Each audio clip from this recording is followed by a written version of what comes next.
Perdón, buenos días a todas y a todos. Bienvenidos a la primera sesión del Foro de Conservación del 2026.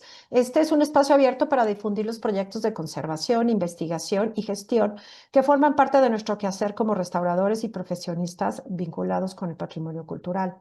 En este contexto, invitamos cordialmente a la comunidad profesional y académica a participar activamente en este espacio, ya sea como ponentes o como moderadores de mesa. Este foro constituye un espacio estratégico para el intercambio de experiencias, también para el diálogo interdisciplinario y la construcción colectiva de propuestas que fortalezcan la conservación del patrimonio cultural y el trabajo que hacemos pues día a día.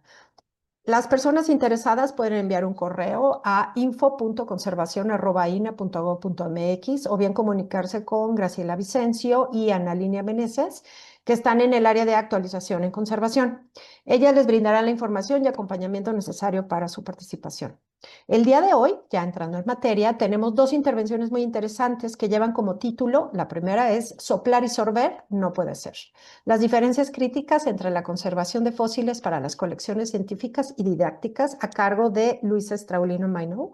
Y la segunda presentación está a cargo de Saraí Tirado Osuna y es la conservación y restauración del lienzo de Miguel Hidalgo, atribuido a Jesús Cataño y perteneciente al acervo del Honorable Congreso de Sinaloa.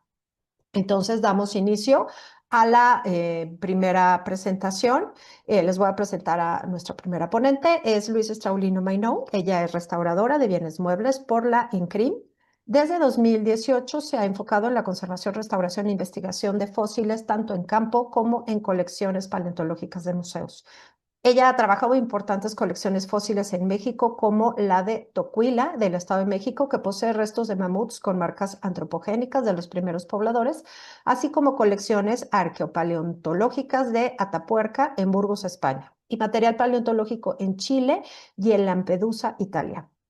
Actualmente estudia el doctorado en el programa del Cuaternario y Prehistoria en, espero decirlo bien, en la Universitat Rovira i Virgili e Institut Català de Paleocología Humana y Evolución Social, desarrollando investigaciones y diagnósticos de fósiles del Pleistoceno a través de métodos tafonómicos y evaluación de productos de conservación.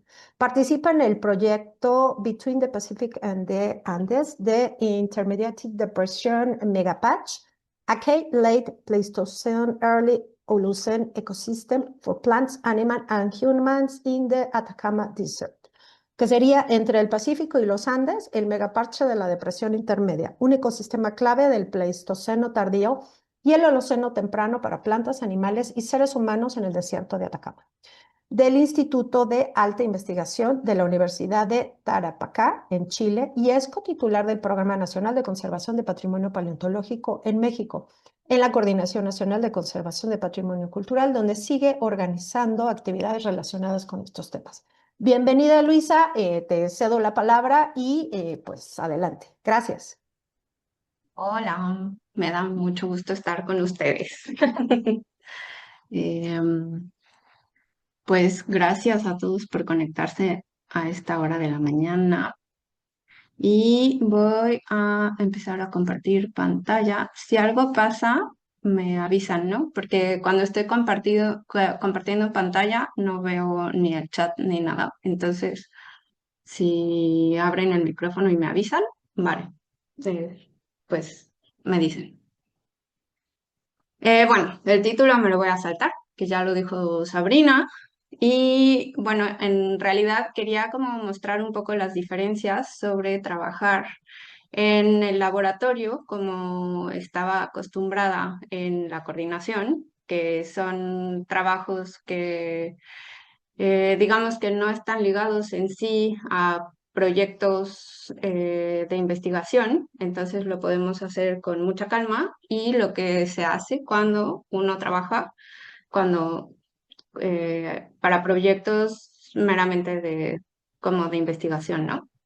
Entonces, me voy a saltar esta también, pero bueno, por si, bueno, no me la salto. por si a alguien no le queda claro, el patrimonio paleontológico es el conjunto de restos directos o indirectos que se han conservado en el registro geológico. O sea, ya sean, o sea, el registro directo es que te quede parte del cuerpo del bicho, ya sean huesos, exoesqueletos, cacas, lo que sea. Y indirectos, pues pueden ser como las huellas, las ignitas, ¿no? Y madrigueras y cosas así. Y bueno, el patrimonio paleontológico tiene valores asociados como el valor científico, el valor educativo y valores culturales. Entonces,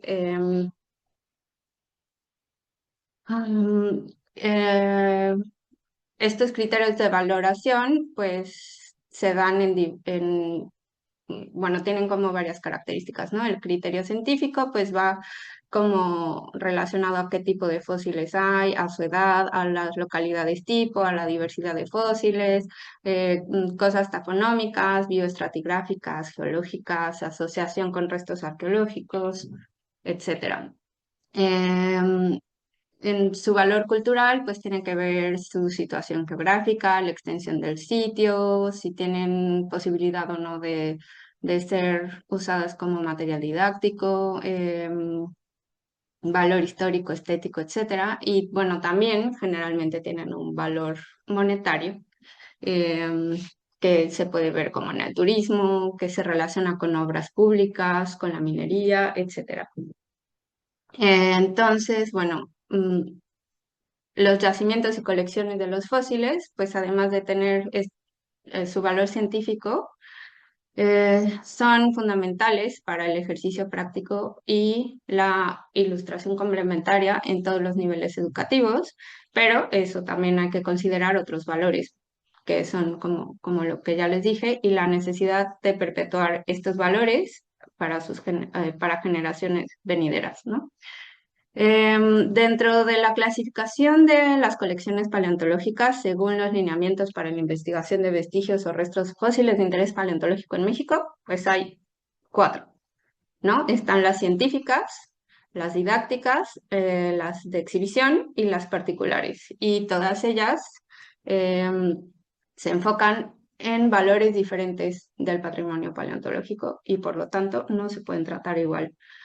Eh, en general, el problema con estas colecciones paleontológicas es el elevado volumen de piezas que precisan intervención, tanto en el yacimiento como en los almacenes de las instituciones. Este es el almacén de Santa Lucía y aquí no se ve todo, ¿no?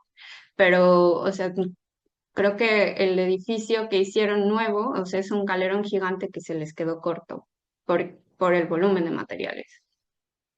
Em, entonces, bueno, ¿qué cambia entre conservar para investigar y conservar para enseñar o divulgar? Em, pues las finalidades distintas determinan estrategias de conservación y restauración distintas. Por ejemplo, este es un cráneo de Atapuerca que después de la restauración quedó así. Y esto es porque es para investigación, ¿no?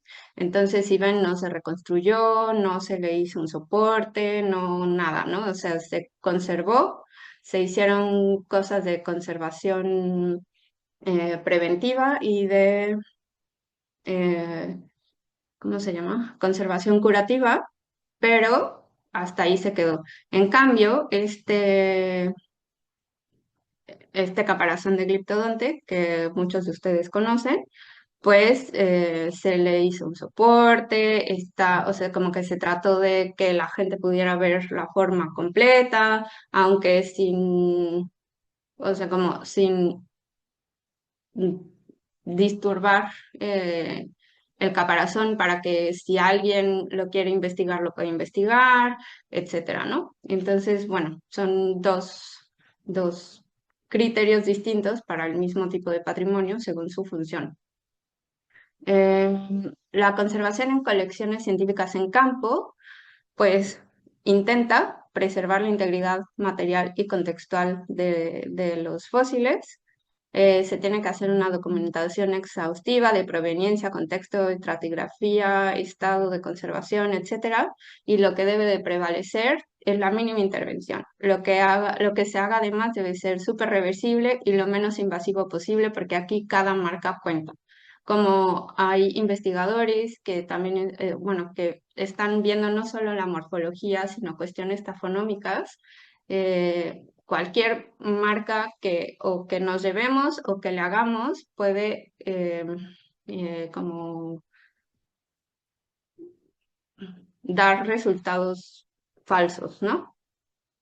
Entonces, bueno, este es un ejemplo de conservación en campo. Estaba así y quedó así. Por ejemplo, esto no se pudo reponer, pero bueno, se queda en su bolsa con todo marcado y demás. Em, el objetivo principal es tratar el mayor número de piezas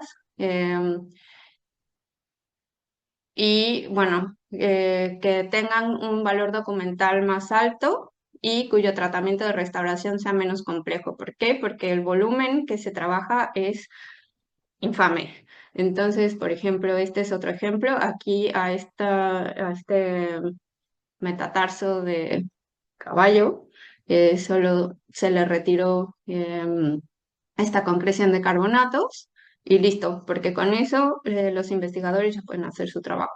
Y esto que es un diente de rinoceronte, eh, pues igual estaba así y se armó lo que se pudo y lo que no se pudo, pues no se arma, ¿no?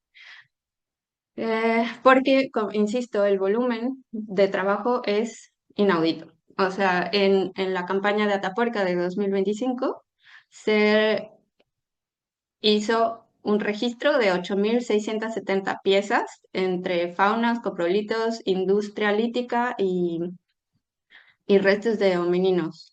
367 piezas pasaron al laboratorio de restauración, se restauraron 187 piezas y todo esto fueron con 10 restauradores en más o menos un mes, pero estos 10 restauradores no estuvimos todo el tiempo. O sea, hubo como una...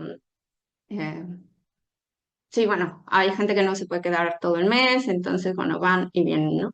Entonces, pues el volumen de piezas que hay que sacar es muchísimo, porque todo lo que no se hace en campo, luego se tiene que hacer en laboratorio.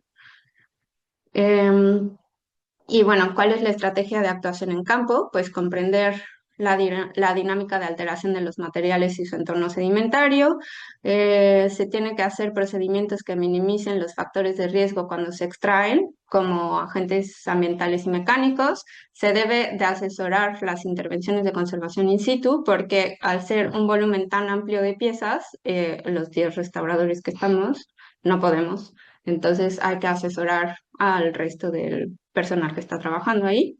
Em, También dotar del acondicionamiento adecuado para el traslado de los fósiles de campo al laboratorio y desarrollar técnicas de restauración y conservación curativa que puedan funcionar para campo.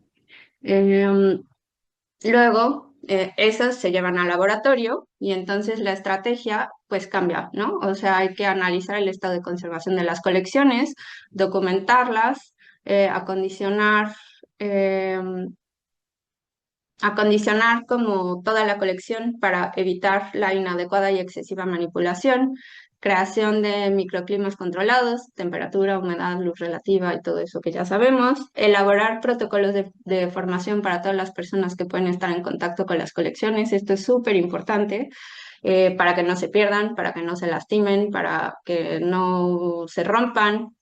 Em, y bueno, los procedimientos aplicados variarán según el estado de conservación, ¿no?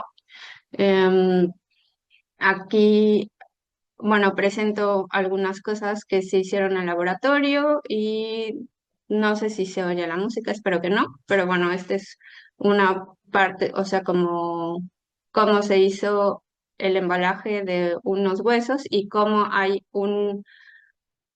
bueno, esta tirita que funciona para poder sacar de manera más sencilla em, los fósiles que están ahí sin tener que hacer mucha fuerza para evitar que se rompan, ¿no? Em, y bueno, la conservación de colecciones didácticas en laboratorio es totalmente distinta porque su función es divulgar el patrimonio paleontológico, que se facilite la comprensión a un público no especializado. O sea, a un público no especializado no le podemos mostrar este diente. Em, y recuperar el aspecto estético del fósil, pero sin olvidar su valor científico e histórico, ¿no?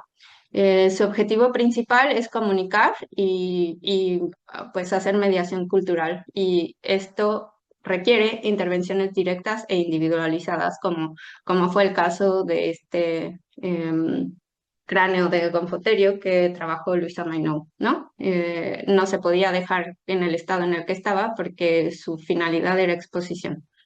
Entonces, bueno, la actuación individualizada pues va como documentación inicial, creo que es a lo que nosotros estamos más acostumbrados, ¿no?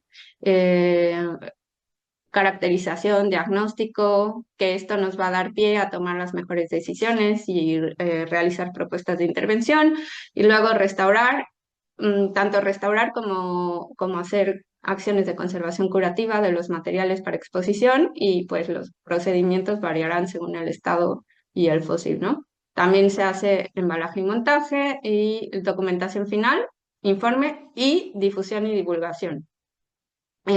Pues estos son unos ejemplos, ¿no? de la documentación. Estos son ejemplos de del tratamiento, tal cual, de cómo quedan las cosas. Y bueno, estos son tanto de divulgación como de difusión, ¿no? Que tratan de hacer las dos cosas, de menos en el laboratorio de la coordinación y en el laboratorio de acá. Y bueno, también pues hay otras estrategias como hacer réplicas. em, y bueno, hay como dos tensiones. Hay tensiones entre los dos enfoques porque hay que ver entre la integridad del fósil contra el impacto visual, hacer documentación exhaustiva contra la accesibilidad inmediata que se necesita, por ejemplo, para las colecciones científicas, porque los investigadores no te pueden esperar 2 años. Y bueno, está también la circulación del mismo fósil entre ámbitos distintos que conlleva ciertos problemas, ¿no? Entonces, la conservación de colecciones científicas exige la mínima intervención, mientras la museografía y la divulgación exigen transformaciones visibles. Y esto que le decía de circular los fósiles entre múltiples cosas, pues este es de una colección científica, la de Tocuila, que se fue a exposición y durante su montaje pues sufrió algunos percances. Por suerte yo estaba durante el montaje y se pudo arreglar el asunto sin ningún problema. Se avisó a los al paleontólogo y al arqueólogo titulares del proyecto, ya no pasó nada y tal. Y bueno, para evitar esto hay estrategias de gestión patrimonial, como el uso sistemático de réplicas en exhibición y docencia, así como para la investigación científica, documentar rigurosamente antes de cualquier intervención museográfica, tener protocolos estandarizados de préstamo y circulación, y profesionalizar la gestión. O sea, no basta ni con el paleontólogo investigador o con el restaurador conservación. El restaurador conservador se requiere, como decimos muchas veces, que pues todo sea interdisciplinario, ¿no? Em, y bueno, pues las conclusiones son que la conservación no es neutra, depende del fin de la colección. Pues soplar y soplar no puede ser, o sea, no podemos aplicar los mismos criterios a todas las colecciones porque esto lleva a contradicciones y a intervenciones poco eficaces, puesto que no se cumplen los objetivos de cada colección. Y pues se necesitan estrategias diferenciadas pero complementarias. Y muchas gracias.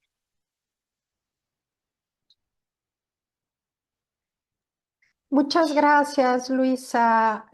Me parece bueno, pues un tema muy interesante y que se puede también pues reflejar en otras pues, en el tratamiento de otros materiales. Yo tengo una duda y, si quieren ir acomodando sus comentarios y sus dudas en el chat, se los voy a agradecer. Pero en un hallazgo, ¿qué porcentaje de, pues, ahora sí que del material que se encuentra, digamos, podría pensarse que se va a como material educativo de difusión? O sea, Es que de depende. libres.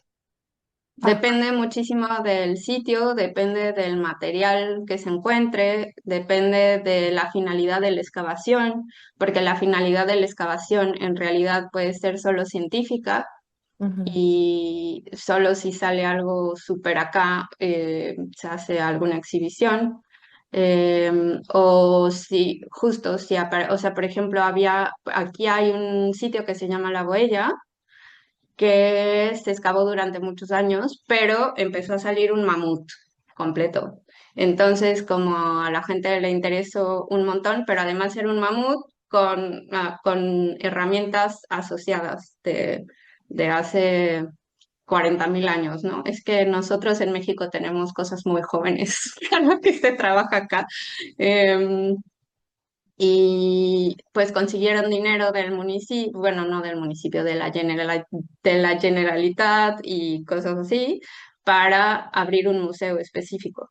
Pero pues eso se tardó años y recursos, pero la mayoría de la colección está en bodega y está en estudio, porque son excavaciones planteadas para ser como científicas, ¿no? O sea, para ver si había humanos o no, qué tipo de fauna, el paleoambiente y la relación entre todas estas cosas. Entonces, no hay como un X%, pero lo que sí te puedo decir es que lo mínimo se va a exhibición, ¿no? O sea, de todo lo que se saca. O sea, hay almacenes enteros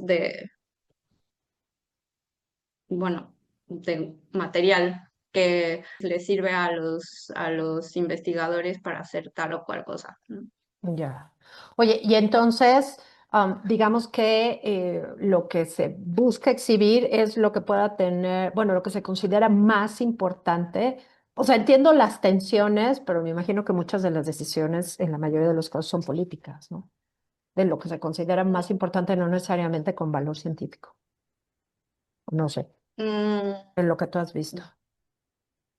no necesariamente, o sea, por ejemplo, las cosas que se pueden exhibir aquí, yo qué sé, o sea, son la cara más antigua de la península ibérica, que es súper importante científicamente, pero lo que generalmente es que se hacen réplicas súper buenas y se exponen. Y el material original, por ejemplo, sigue en estudio porque se le pueden sacar tantas cosas que, bueno, o sea, y entonces vas acompañando la exhibición de una réplica súper buena con como toda la información que se va recabando de estudiar el fósil. Ya. Perfecto. Muchas gracias. Sí, bueno, creo que es una buena alternativa para no alterar el material original y, bueno, continuar las investigaciones. Tenemos dos comentarios. Básicamente es Ana, México, no sé quién es, pero bueno, dice muy interesante ponencia, felicidades. Y Jorge Martínez también te manda un abrazo, te comenta, pues gracias por compartir.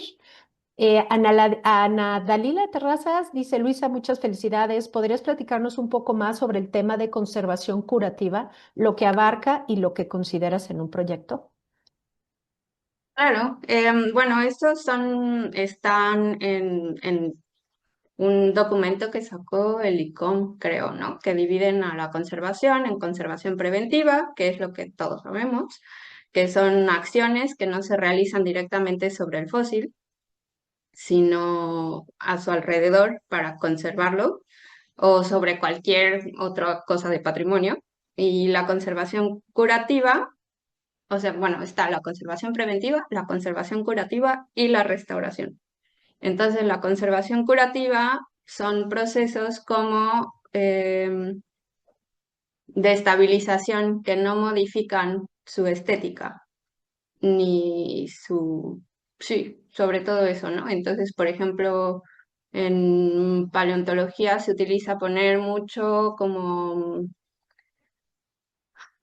am, como vendoletes, ¿no? En grietas, que eso te ayuda a que la grieta no se abra y a poder manipular el fósil sin que se caigan cachitos. Entonces, eso es intervención curativa porque no estás modificando la estética de un fósil. Y, por ejemplo, la consolidación también tendría que ser conservación curativa, ¿no? Porque en teoría no modifica la apariencia ni la estética de un fósil. Y ya, por ejemplo, cuestiones como reponer volumen, eh, rellenar huequitos, resanar, que aquí no sabe, o sea, si les digo resane no me entienden, entonces es como el relleno. Em, y la unión de fragmentos también puede ser como, como conservación curativa, ¿no? Pero bueno, todo lo que modifica en sí la estética es más restauración, según un documento del ICOM que luego les puedo compartir. Bueno, que de hecho lo pueden buscar, o sea, si buscan conservación curativa, conservación no sé qué, les va a salir ese documento. Perfecto. Ana Dalila dice que muchas gracias. Y Luisa, Muchas de pues nada. no tenemos más comentarios. Yo creo que es una pues, presentación muy Qué triste, interesante si de las preguntas son lo que más me gustan. lo sé, de lo que Pero pues te estás topando, bueno, pues con la experiencia que estás adquiriendo y bueno, todo el proyecto que estás pues llevando durante el desarrollo de tu doctorado. Y bueno, pues es un gusto verte. Si surgen más preguntas en el transcurso de la sesión, te las haremos llegar para que las puedas. vale, sin duda se las respondo. Claro que sí, Gracias. sé que sí. Te agradezco muchísimo y bueno, pues ha sido todo un gusto verte. Cuídate mucho. Igualmente. Nos vemos viendo. Chao. Gracias. Y tienes muchos aplausos, muchos, muchos aplausos. Gracias. ¿Eh? Gracias.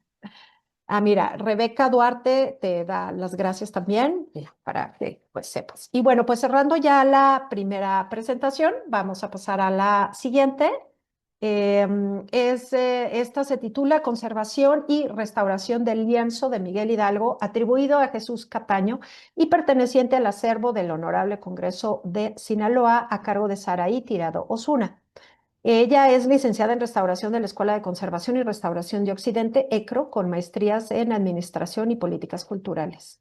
Cuenta con más de 20 años de experiencia profesional en la conservación, restauración, dictaminación pericial y supervisión técnica de bienes culturales, colaborando de manera continua con el Instituto Nacional de Antropología e Historia en proyectos desarrollados en los estados de Sinaloa, Jalisco y Morelos. Su práctica se ha centrado en la aplicación de criterios técnicos, metodológicos y normativos para la intervención de patrimonio cultural, así como en la articulación de procesos interdisciplinarios entre conservación, investigación histórica y gestión institucional. Ha participado en proyectos de restauración de bienes muebles e inmuebles, elaboración de informes técnicos, seguimiento de obras y coordinación interinstitucional. Complementa su labor técnica con investigación y reflexión crítica en torno a políticas culturales, gestión del patrimonio y vinculación social, participando en foros, ponencias y proyectos académicos relacionados con la conservación y protección del patrimonio cultural en México. Saraí, bienvenida, te cedo la palabra y bueno, pues me muevo para darte el espacio. Muchas gracias, bienvenida. Hola, buen día. Saludos a todos. Me da gusto participar en este foro y invitar a la maestra Gilda Pasco, no sé si está por ahí.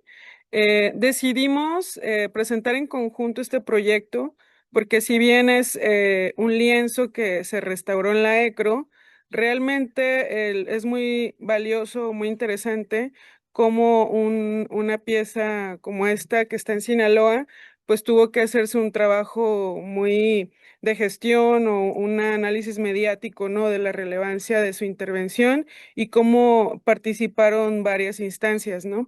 Entonces, de manera particular, quisiera que Hilda, en el transcurso de las diapositivas, nos hiciera algunas pues sí, aportaciones técnicas, porque al final Hilda y Eduardo Padilla, maestros de la ECRO, ahorita titular de pintura de caballete en esta escuela, pues han estado en el trabajo ya técnico directo, ¿no?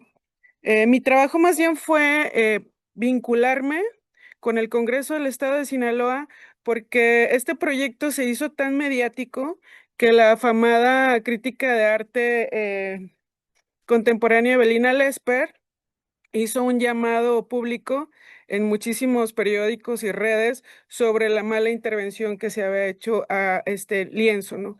Este lienzo, digamos, es histórico, pero es una de las reproducciones más afamadas de la imagen de Miguel Hidalgo, que elaboró posiblemente un discípulo de la pintura original, que es no me acuerdo, Hilda Pasco, no sé si puedas. Ahí, les digo que las cuestiones técnicas no, luego se me olvidan. Muchas gracias. Buenos días a todas y todos. Buenos días, Saraí. Muchas Sí, gracias por hacer extensiva esta invitación, tanto para poder enriquecer esta comunicación con ustedes sobre todo lo que implicó este proyecto interinstitucional. Como bien comenta Saraí, es un proyecto que creo que todos los que participamos en él aprendimos muchísimo, más allá de las cuestiones técnicas que son la labor sustancial de nuestro trabajo, de nuestra disciplina, sino de todas las labores de gestión, de comunicación social. eh, y bueno, pues creo que es parte como de del eje que Saraí me invitó y con esa intención de poder compartirles y nutrir la comunicación en este foro al respecto de todos estos aspectos, ¿no? Desde la gestión interinstitucional como la comunicación social.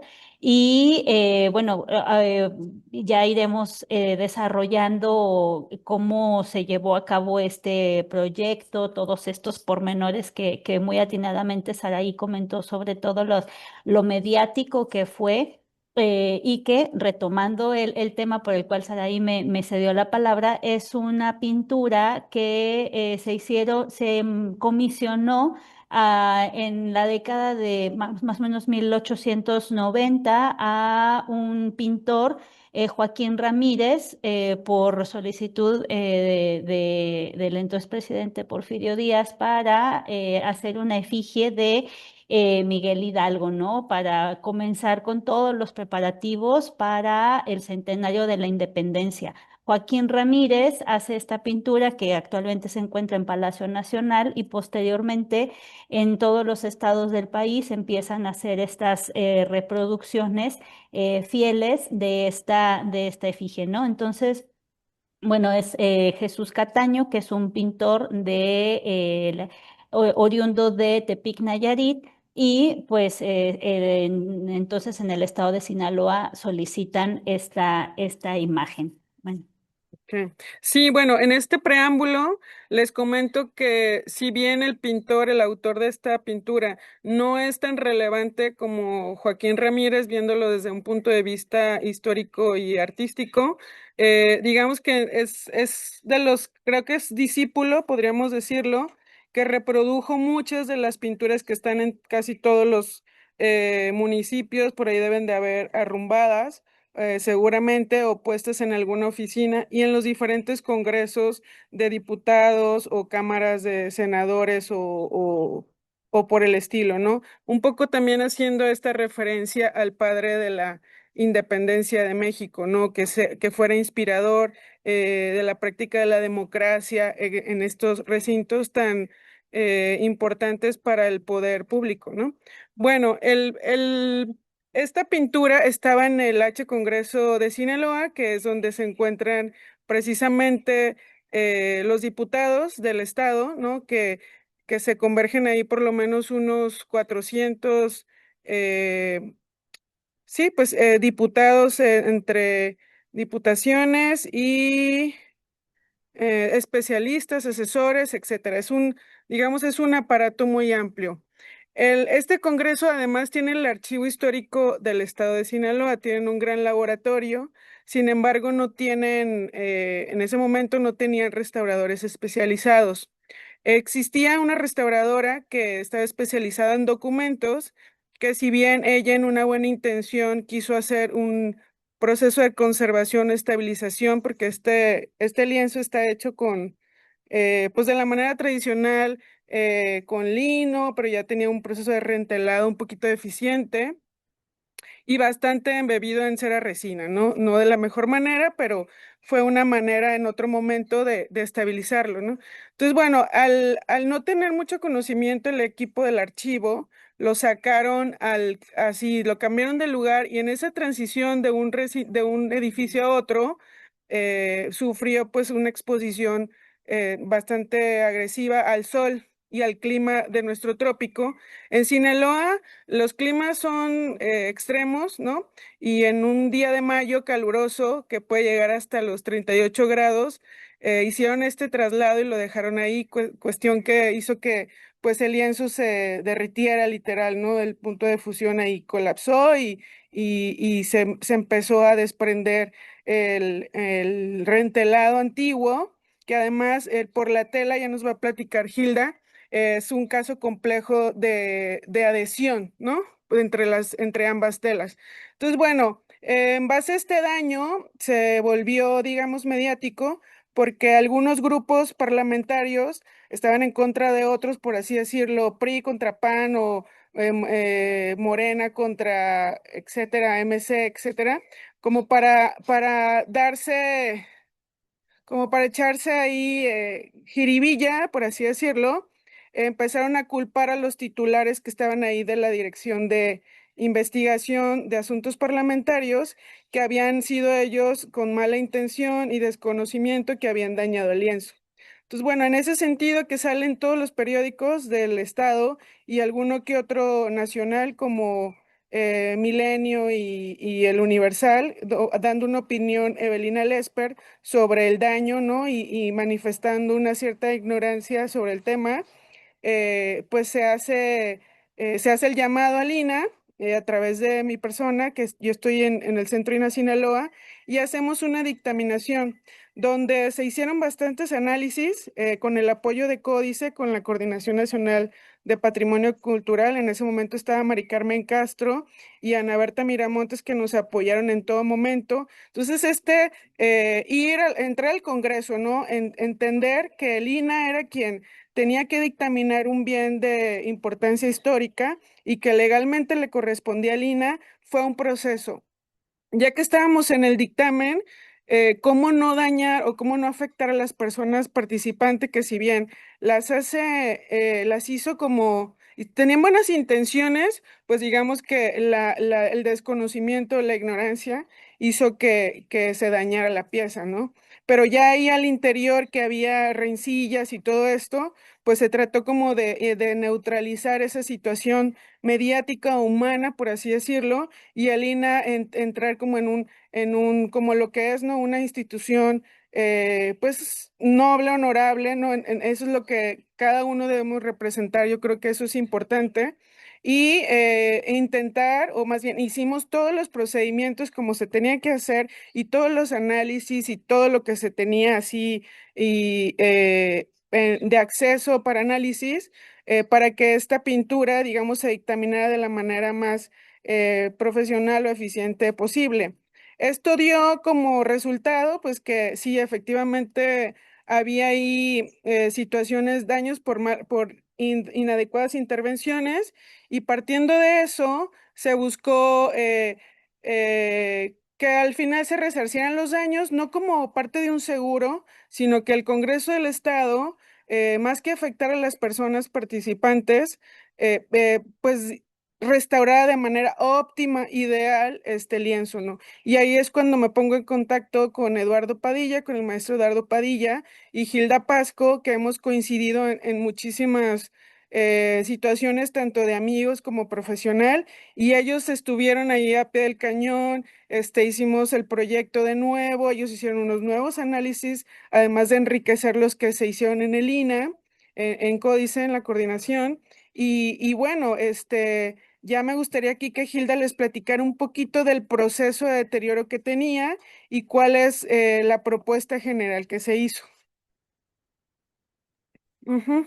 Muchas gracias, Saraí. Bueno, cuando Saraí se pone en contacto con la ECRO, en ese tiempo yo estaba a cargo de la dirección académica y pues bueno, analizamos el caso junto con el maestro Eduardo Padilla, que es parte del equipo de profesores especialistas en restauración de pintura de caballete para evaluar la viabilidad y sobre todo ver si dentro de las capacidades de infraestructura, pero también de las posibilidades de tiempo y de conocimientos del seminario taller, podíamos atender este caso.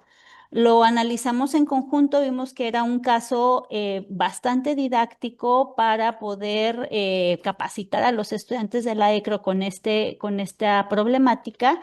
Y bueno, se iniciaron las labores para el traslado de la pintura de la ciudad de Culiacán a Guadalajara y esta ingresó a la ECRO a finales de noviembre del 2023.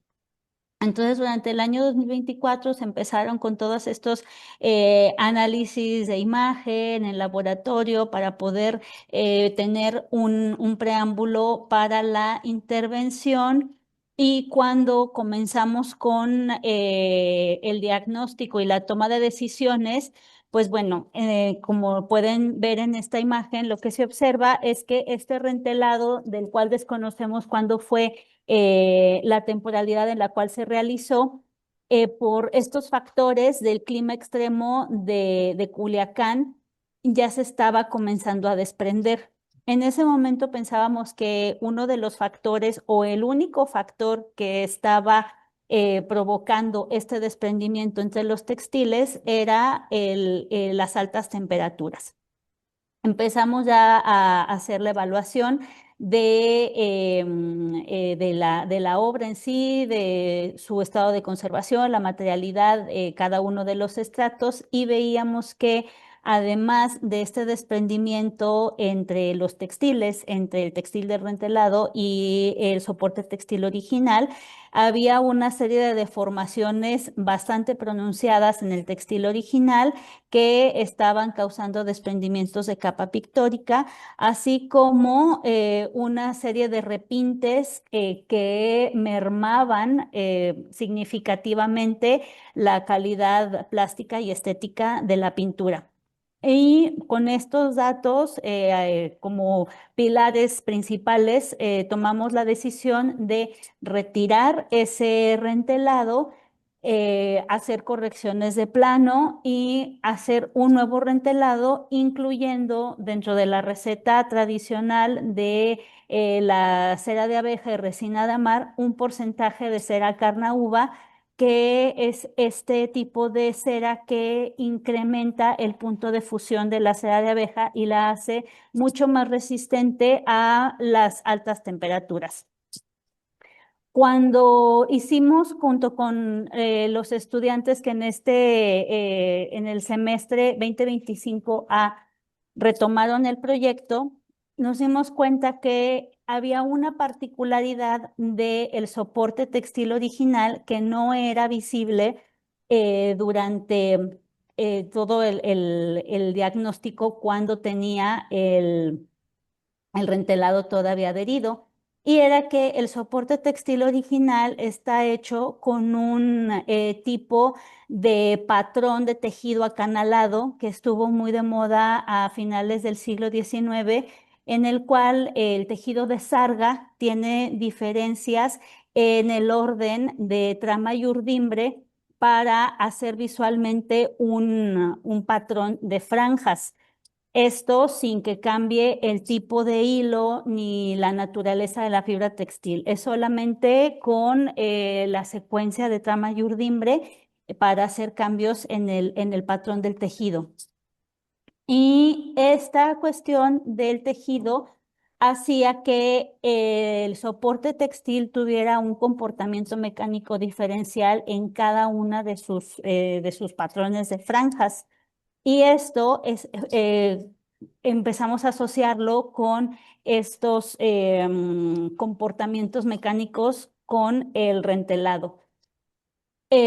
Conforme fuimos avanzando en la intervención, nos dábamos cuenta que este era un factor determinante, ya que cuando hicimos el velado con non-woven y engrudo de harina, previo al rentelado a la cera resina con cera carnauba, este velado se empezó a desprender en patrón de franjas, o sea, lo que nos indicaba que cada franja trabajaba mecánicamente de manera diferencial y procedemos a hacer un velado con esta cera resina. Posteriormente ya el lienzo estuvo bastante estable y procedimos ya con toda la parte estética.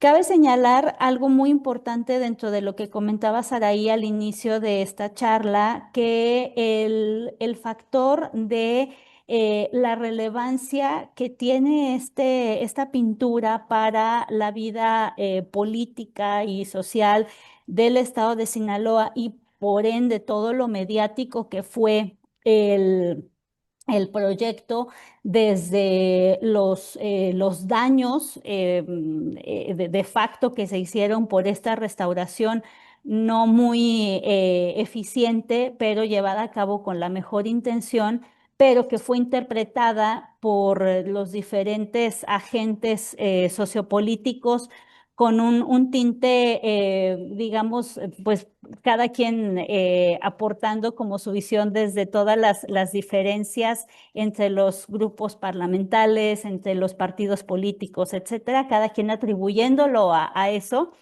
Entendimos que era un proyecto en el cual, debido a lo mediático que era y a todas las fricciones políticas que había en torno a este caso, que teníamos que actuar de acuerdo a las necesidades que el mismo Congreso nos transmitiera. Y una de estas era que el lienzo debía regresar a su sede en el Congreso del Estado de Sinaloa a finales del año 2025. Si bien en las escuelas de restauración sabemos que nuestra misión principal es la educativa y que los estudiantes puedan, mediante el trabajo práctico en casos didácticos de bienes culturales con avanzados estados de deterioro, llevar a cabo todo este procedimiento de asimilación del conocimiento, toma de decisiones y la ejecución de restauración, y que esto implica un cierto tiempo y sobre todo que trabajamos con los tiempos académicos.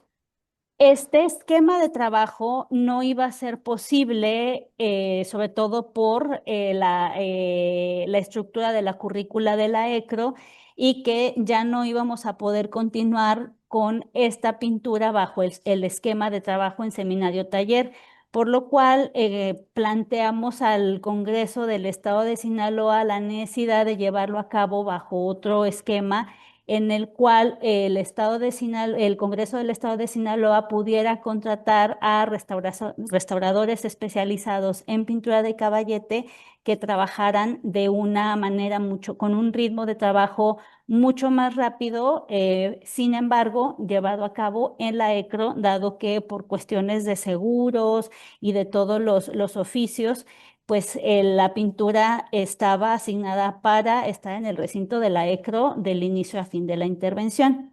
En esta imagen pueden observar en la de la derecha estas franjas que les comentaba, que es el patrón del tejido. Son unas franjas que siempre se van a observar, dado que esta es la naturaleza y la estructura del tejido del soporte textil.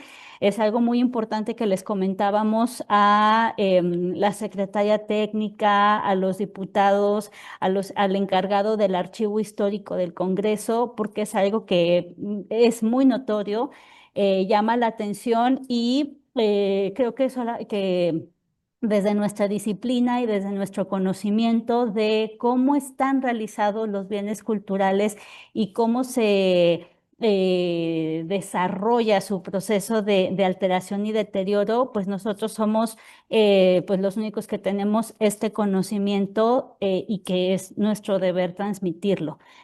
Bueno, en ese sentido, el Congreso del Estado de Sinaloa estuvo muy sensibilizado con estas problemáticas, con la problemática misma de la pintura, con las necesidades de este esquema de trabajo para poder cumplir con esta necesidad que el mismo Congreso nos estaba transmitiendo de que la pintura pudiera regresar al Congreso a finales del año 2025. A manera de recapitulación, el primer semestre del año 2025, la intervención de la pintura se llevó a cabo bajo el esquema de obra intervenida dentro del espacio del Seminario Taller de Restauración de Pintura de Caballete, con la intervención dirigida por los profesores. En ese momento yo ya me había integrado nuevamente a la plantilla docente y en compañía de mi compañero, el maestro Eduardo Padilla Casillas. Y durante el segundo semestre del año 2025, la intervención se llevó a cabo bajo el esquema de contratación por parte del Congreso del Estado de Sinaloa y con el apoyo de estudiantes mediante el esquema de voluntariado. Entonces, fue de esta manera que se pudieron trabajar todas las labores de limpieza crítica, resane, reintegración de color, barnices finales, acabados y sobre todo un trabajo que sí requería de mucha experiencia por parte de las y los restauradores, que era el dorado del marco, ya que también el Sí. marco era un punto muy importante en la pintura, dado que no era la pintura sola, sino que el marco también es parte integral de la obra, y este marco también había sido intervenido mínimo en 3 etapas, en las cuales nos encontramos eh, dos diferentes tipos de pastas. Probablemente utilizaron en una de estas etapas esta resina epóxica que se utiliza para pegar los tubos de PVC. Como pueden ver en esta imagen de la izquierda, en donde hay estas pastas azul turquesa oscuro y verde turquesa claro. Entonces tuvimos que hacer todas estas labores de limpieza del marco, eliminación de repintes, eliminación de estas pastas, recuperación de las formas, de la talla, y pues posteriormente el dorado. Y bueno, pues fue una labor en la que yo sí quisiera dar el crédito primeramente a los estudiantes, a Fernanda Cortés, Andrea Alonso, Dana Ávila y Olivia Delgado, a los estudiantes que estuvieron en la labor de voluntariado, Daniela Madrigal, Rafael Gutiérrez, Ángel Mendoza y Miguel Tejeda, y a los restauradores que estuvieron trabajando bajo el esquema de contrato, Arida y Mercado y Miguel Adrián Pérez, que bueno, gracias a este trabajo en conjunto de todos es que pues la pintura pudo concluirse exitosamente a mediados del mes de diciembre del año pasado y trasladada a su recinto de origen en la última quincena del año 2025. Y bueno, pues de mi parte sería todo. Muchas gracias, Saraí. Gracias a todos por abrir la invitación a este foro y poder compartirles desde la parte técnica lo que hicimos para, como decía Saraí, pues bueno, es un proyecto muy interesante en el cual creo que todas las diferentes partes, todas las instituciones que colaboramos en él tuvieron una parte muy importante. Y bueno, pues el INAH del estado de Sinaloa tuvo un papel fundamental en él. Muchas gracias. Sí, sí, como ya escucharon, pues sí, fue un trabajo multidisciplinario, pero sobre todo de bastantes personas involucradas, que luego es muy difícil culminar un proyecto así tan rápido y tan eficiente y eficazmente, cuando hay muchas opiniones, ¿no? Yo creo que aquí en este proyecto algo muy fundamental fue tomar en cuenta a todos los involucrados, darle el respeto que cada, digamos, líder del proyecto tenía que hacer, ¿no? Respetando sus opiniones, analizar en conjunto cómo podríamos mejorarlo y cómo podríamos terminarlo más rápido.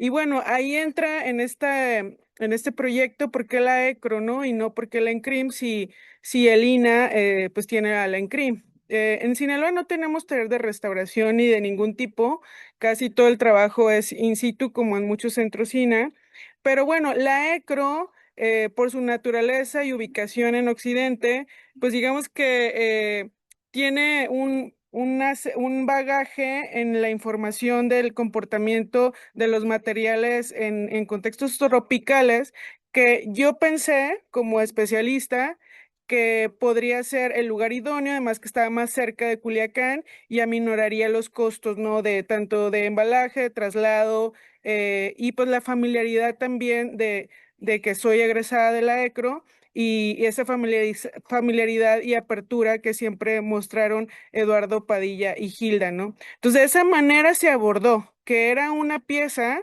era un lienzo que iba a estar expuesto en un clima extremoso y que el abordaje tenía que ser así, muy especial y muy flexible en la toma de decisiones. Por ejemplo, el meter al rentelado el material de sí, la carnaúba, pues creo que pues fue un éxito, ¿no? Es algo que en los climas tropicales funciona bastante bien, el lienzo quedó bastante estable.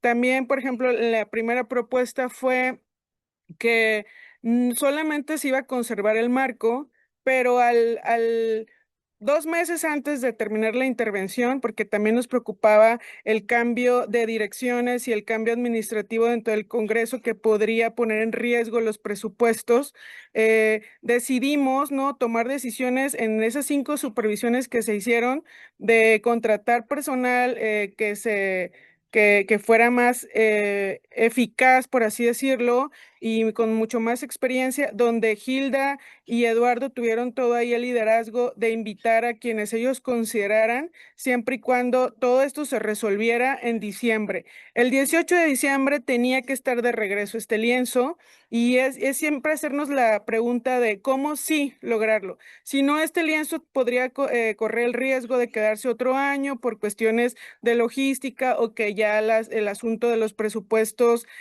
podría prolongar para que salieran, ¿no? Entonces, esa parte es fundamental para que los proyectos inicien y culminen y que en ese inter no pasen situaciones que apaguen el entusiasmo o que corren el riesgo de que se queden mucho tiempo en el lugar de la intervención, etcétera, ¿no? Entonces, esos factores, esos detalles, por así decirlo, cuidarlos, preverlos, yo creo que también entran en los proyectos de conservación. O sea, eh, mm, esta respuesta inmediata y toma de decisiones y creérnosla, o sea, como especialistas en que tenemos una profesión, tenemos respaldo de muchos especialistas muy comprometidos y es un poco también en confiar, ¿no?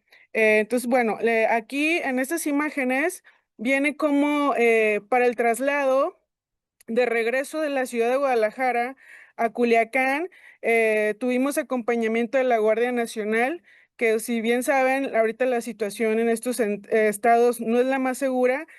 Más allá de eso, es el protocolo ideal que se debe hacer en el traslado de los bienes patrimoniales. Si yo hubiera esperado a que el camión de Lina nos apoyara, pues por ser unos lugares lejanos, por así decirlo, de la Ciudad de México, eso hubiera tardado tal vez año y medio, y tal vez la secretaria técnica del Congreso ya no habría estado, ya no tendríamos ese apoyo, ¿no? Que si bien en una junta decidimos, una junta técnica de 3 horas, decidimos que lo mejor era intervenir el lienzo con hoja de oro de 23,75 y que era costosísima, pero que valía la pena invertirla. Y que el Congreso así le llamamos y ¿sabe qué, secretaria? A mí me gustaría como especialista proponer que lo ideal es que este marco, que si bien tiene una muy buena banistería y técnica estéticamente y es el original del lienzo, pues sí nos gustaría que cumpla con todas las expectativas como quedó la pintura, ¿no? Está muy bien restaurada y al ponerle el marco como estaba, con todo repintado, por así decirlo, nada más conservado, pues iba a demeritar el discurso estético de tan valiosa y mediática pieza, ¿no? Iba a generar otra vez ese tipo de problema o crítica. Entonces, hablándoles en su lenguaje, en que ellos iban a quedar mejor, el Congreso iba a invertir eh, en algo muy bueno, proactivo, que iba a ser como la cereza del pastel del recinto, porque en esos términos se manejan, lo aceptaron inmediatamente. Traer la hoja de oro, pues es conseguir como todos esos libros de hoja de oro. También fue un proceso, tuvo que ir personal desde Culiacán hasta a la Ciudad de México, única y exclusivamente a recoger la hoja de oro, porque por lineamientos de transporte no se puede enviar por paquetería, ni mucho menos. Entonces son muchos detalles en los que estaba el equipo técnico que yo confiaba plenamente y que si bien hacía mis supervisiones entre el Congreso y mi persona, teníamos que tomar esas decisiones inmediatas en las que pues para que saliera en diciembre se tenían que hacer y con los recursos que fuera y como fuera, ¿no? Entonces, bueno, yo creo que considero que es un caso de éxito. Muchos de los estudiantes quedaron muy entusiasmados, que eso es algo que me da mucho orgullo, la verdad lo valoro muchísimo de los profesores porque se involucraron bastantes. Y bueno, en ajá, o sea, no hay que poner en duda que los cambios políticos en este tipo de proyectos pueden determinar el éxito de los mismos, ¿no? Y creo que eso es lo más valioso en el proceso de gestión que pude aprender y creo que también los profesores de la ECRO, ellos acostumbrados a como una parte muy metodológica y que esta otra parte luego no se meten tanto. Creo que hicimos un gran equipo y se logró, pues lo que todos queríamos, ¿no? El traslado, les digo, lo hicimos en comisariado Gilda Pasco de la ECRO y su servidora, y también pues fueron 12 horas de camino, es como si nos hubiéramos ido a otro país en avión, no sé, Australia, o sea, fueron 12 horas también de estar al pendiente, de correr el riesgo en las carreteras, fueron 7 cambios de comandantes. Eso también hay que gestionarlo, hay que saber dialogar con estos otros entes de poder, ¿no? Y bueno, es lo valioso. Ujú. Es todo, creo. Muchas gracias, Araí. Muchas gracias, Hilda. Me hubiera encantado presentarte, no sabía, bueno, como bien dijeron, pues fue de último momento, pero bueno, pues bienvenida, Hilda. Muchísimas gracias por estar, porque bueno, tenemos pues toda la parte, a mi punto de vista, de lo que representa, como ya reflexionó ahorita Saraí, las gestiones que hay detrás para hacer posible una restauración y más en condiciones complicadas. Y bueno, pues también toda la parte técnica, ¿no? Con todo el conocimiento para hacer una buena restauración. Creo que efectivamente es un caso de éxito. Y bueno, mientras vienen las preguntas, yo sí tengo una duda. Entiendo que este caso se detonó o la necesidad de restaurar esta pieza, importante pieza, se detona por un problema mediático, ¿no? Y bueno, por intereses que están mucho más allá de la obra en sí como tal, ¿no? Hay intereses sociales, políticos, económicos seguramente también. Y ya se concluyó, pues entiendo, es prácticamente posible el mes pasado. Y ahora ya estando en buen estado la pieza, regresando a su lugar de origen, ¿hay algún plan para difundir y divulgar todo el trabajo que se hizo de este lado en cuanto a la intervención. ¿Y hay algún plan por parte del Congreso para también pues hablar sobre el trabajo que se hizo? Digo, al final fue lo que detonó, o sea, toda esta parte de medios fue lo que detonó la intervención. Y bueno, no sé si ellos, nada más con Sí, que esté ahí instalado la pieza ya es suficiente o realmente tienen un plan de difusión, sí, de divulgación. sí. Sí, bueno, el paso número uno es la actualización del estatus legal de la pintura en el Congreso. A ellos les interesa mucho entender históricamente de dónde viene, ¿no? Entonces, bueno, por parte del Centro INA, de la sección de restauración, estamos haciendo el dossier, ¿no? Donde queda debidamente registrada, etcétera, para que ellos lo tengan dentro de su acervo documental. Esa es una. La otra, dentro de estas recomendaciones que se hicieron, recomendaciones técnicas de conservación, están haciendo cambios bueno, de infraestructura en la sala de exhibición. Es decir, se está adecuando la parte de iluminación, clima, seguridad, etcétera, ¿no? O sea que son cambios importantes. Cuando llegó la pintura a Culiacán, nada más revisamos que todo haya llegado en orden, vuelve a su caja de resguardo y en este momento se está haciendo este proceso de mejora de infraestructura y se hace un evento. Se tiene previsto para finales de febrero, digamos, para hacer una inauguración oficial en donde yo propuse que se invitaran a las principales autoridades técnicas y políticas, ¿no? En el tema. Entonces, eso se va a hacer. También en el proyecto SIP, yo metí como parte de este proyecto unas cápsulas que se hicieron un par con los estudiantes de la ECRO, ¿no? Y que también se han difundido, pero considero que después de que termine estas mejoras del espacio, ya se va a hacer todo la difusión como debe ser. Nos recibió la secretaria general del Congreso, que es la doctora Guerra actualmente. Ella es sensible con el tema. De ella salió que se hiciera toda esta difusión. Hay otra, la tres es, estamos haciendo un proyecto de divulgación o posiblemente publicación y el Congreso se comprometió a pagarlo, ¿no? O sea, con el apoyo, bueno, obviamente del documento de la elaboración por parte de nosotros, tanto pues, de su servidora como el equipo de la ECRO, que también están muy interesados en eso. Otra es, se está preparando un artículo,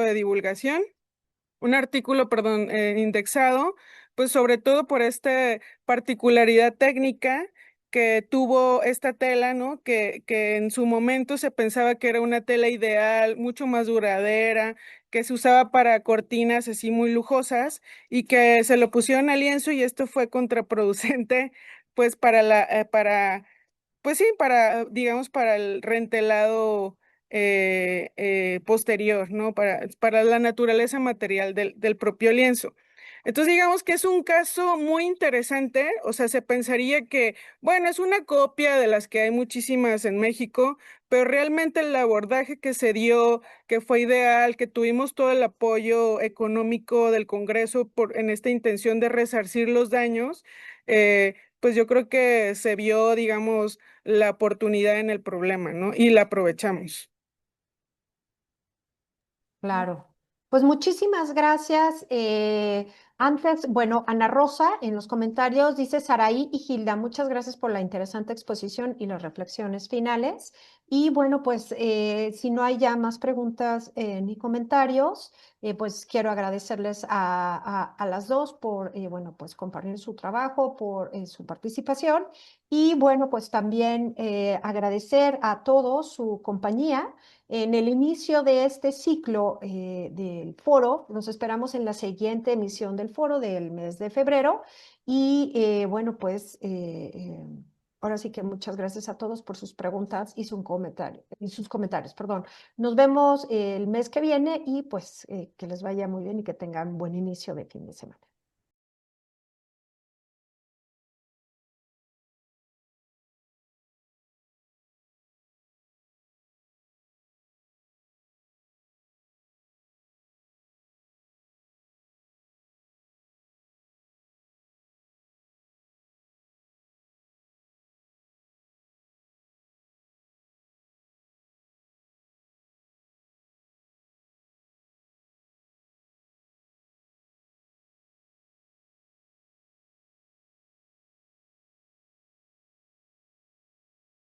Gobierno de México.